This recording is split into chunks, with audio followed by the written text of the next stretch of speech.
Indian voter के पास right to elect है, वैसे ही राइट टू रिकॉल भी होना चाहिए। अगर देश का मतदाता अपने नेताओं को हायर कर सकता है तो वो नेताओं को फायर करने की शक्ति भी उसे मिलनी चाहिए। Sir, right to recall is a mechanism that empowers the voters to de-elect a neta representative before the tenure ends if he fails to discharge his or her duty. Sir, हम MP MLA चुनते हैं, उसके बाद अगर वो काम ना करे, अपने वादे भूल जाए, जनता से दूर हो जाए, तो 5 साल तक इंतजार करने के अलावा जनता के पास कोई ताकत नहीं है। कोई इंटरिम प्रोविजन नहीं, कोई अकाउंटेबिलिटी नहीं, कोई परफॉर्मेंस रिव्यू नहीं, कोई करेक्टिव ऑप्शन नहीं।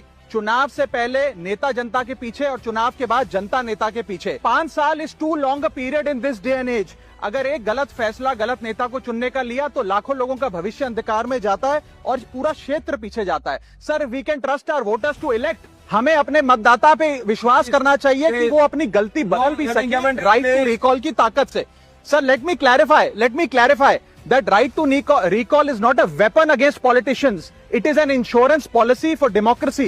और भारत के संविधान में जब आप राष्ट्रपति को इम्पीच कर सकते हैं टेन्योर के दौरान, उपराष्ट्रपति को हटाने का प्रावधान है, जजों को इम्पीच करने के लिए प्रोसेस लेट डाउन है, यहां तक कि रूलिंग गवर्नमेंट के खिलाफ नो कॉन्फिडेंस मोशन लाकर आप सरकार बर्खास्त कर सकते हैं। तो एमपी एमएलए अगर आपका नॉन परफॉर्मिंग है तो उसको हटाने के लिए क्यों नहीं राइट टू रिकॉल मतदाता को देना चाहिए। दुनिया की 24 से ज्यादा डेमोक्रेसीज में राइट टू रिकॉल का मैकेनिज्म लागू है, जिसमें यूएस, कनाडा, स्विट्जरलैंड जैसे देश है। मैं आपको उदाहरण देता हूं सर, कैलिफोर्निया में एक गवर्नर क्रिस डेविस नाम के नेता 2002 में चुने गए। उनके कार्यकाल में मैसिव पावर कट हुए, एनर्जी क्राइसिस हुआ, बजट की मिसमैनेजमेंट और गन शूटिंग की वारदातें हुई। उसके चलते 1.3 मिलियन कंस्टिट्यूएंट्स ने एक पिटीशन साइन करके दी कि इन्हें रिकॉल किया जाए। वहां के चुनाव आयोग ने रिकॉल वोट कराया 7 अक्टूबर 2003 को और 55% मतदाताओं ने वोट किया कि इस नेता को बर्खास्त किया जाए। ग्रे डेविस को हटाया गया और आर्नल्ड श्वार्ज़नेगर को वहां पे गवर्नर बनाया गया। सर, मैं बता दूं कि हिंदुस्तान में भी इसका प्रेसिडेंट है।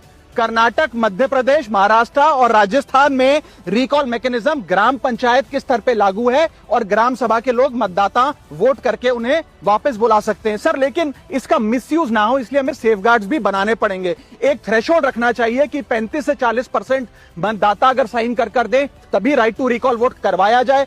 नेता को 18 महीने के लिए परफॉर्मेंस पीरियड देना चाहिए, कूलिंग ऑफ पीरियड, जिसमें उसे ना हटाया जाए। स्पेसिफिक ग्राउंड्स फॉर रिमूवल होने चाहिए ताकि फ्रिवलेस ग्राउंड्स ना हो और रिकॉल कम से कम 50% वोटों के बाद हो। ऐसा होगा तो पार्टियां भी ऐसे लोगों को टिकटें देंगी जो परफॉर्मर्स हो, ना कि नॉन परफॉर्मिंग एसेट।